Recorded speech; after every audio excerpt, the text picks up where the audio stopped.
Ladies and gentlemen, boys and girls, welcome to the show. Brock Lesnar beat Bobby Lashley. This is, of course, the Crown Jewel reactions. Brock Lesnar beat Bobby Lashley in a really fun match. Damage Control beat Alexa and Asuka to retain or to win back the tag team titles. Drew beat Karrion Kross. Fine with that. Judgment Day beat the OC. Judgment Day winning because with help from Rhea Ripley. The OC still has a Rhea Ripley problem. Braun Strowman beat Omos, and maybe WWE sees money in Omos. The Usos retained to beat the Brutes. The Usos beat the Brutes to retain. And we are now getting the Usos versus the New Day on Friday Night SmackDown this week. That should be really fun. It is also the day that the record is tied. So this is for the record, for longest reigning tag team champions. Can the Usos beat the New Day's record? I think so. I do think so, by the way. Just saying. Bianca beat Bayley. I'm okay with it, honestly. I'm cool with that. But at the same time, I'm like, ugh. You really could have had something fun with Bianca. Trying to get the title back from Bayley. But Bianca beats Bayley. Maybe they're building back to Bianca versus Becky. I'd be okay with that. They always put on banger of matches. Or maybe we get Charlotte Flair back eventually. I mean, where is she at? And Roman Reigns beat Logan Paul. And I'm going to say it right now. Logan Paul, really good. Really good. Like, what an awesome job by Logan Paul. I want to give credit to Logan Paul. I want to give credit to Mike and George of the Impulsive Podcast, the other two guys that host the podcast with Logan. But I really want to give credit.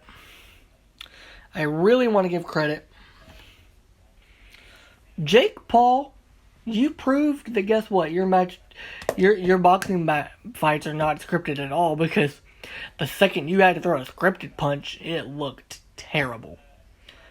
But Logan had a really good performance.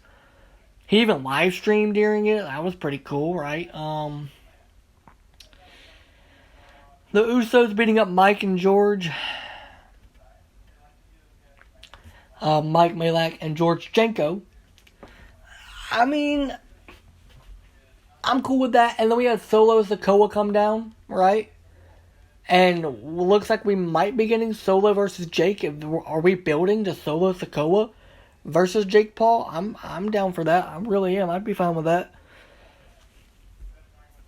Some key talking points from it.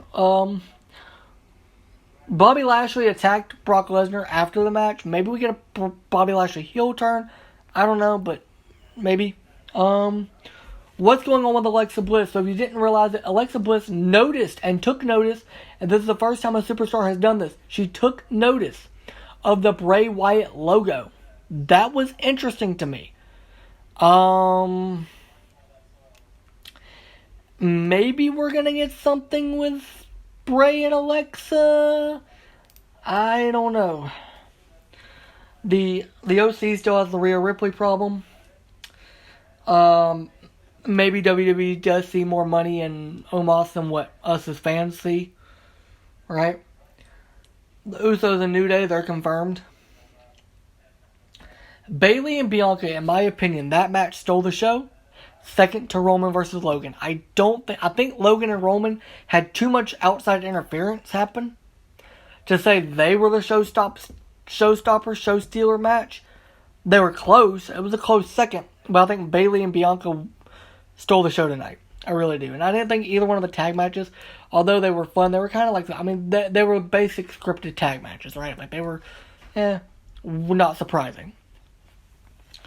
We still don't know who Uncle Howdy is. Bray's promo, he mentioned his family. He talked about the family heritage, the lineage, the wrestling family.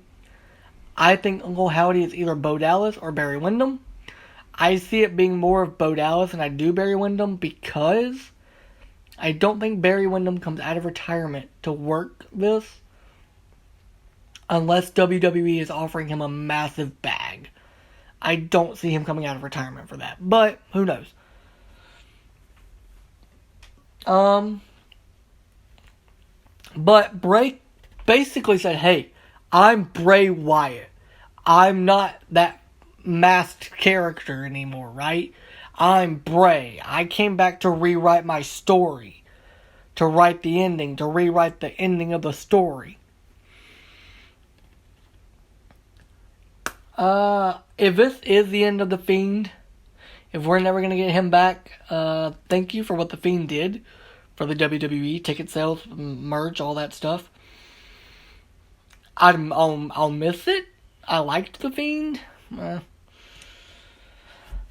I will say this, Crown Jewel felt big, and obviously with the threat that was pointed towards Saudi, a lot of people were wondering if something would happen, right? Nothing happened, thank God. Seriously, thank God that nothing went wrong, that there was no attack during the show. Seriously, thank God that not only the performers, but also the fans left the building safe, right? And it looks like Santos Escobar tweeted out that he's got, basically saying, hey, I got next against you, Roman. Could we be seeing Legado versus the Bloodline? Writes itself, doesn't it?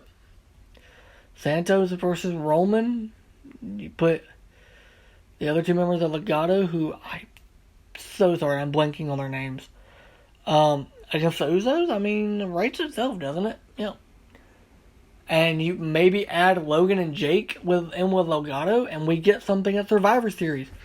War Games, 5-on-5. There we go. I'm just saying. Well, they could do that.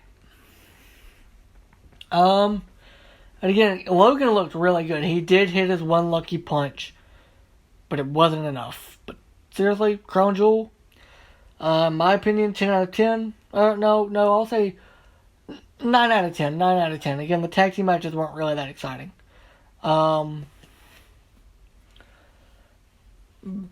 But 9 out of 10, and I'll say as a star rating, I'll give it 4.5 stars. 9 out of 10 with 4.5 stars, not a bad rating at all. But thank you guys for listening, watching, viewing, subscribing, all the things you do for the podcast on Spotify, Apple Music, YouTube, wherever you get your podcast. I appreciate every single one of you, and see you guys on Monday for the Monday Night Raw reaction. Thank you.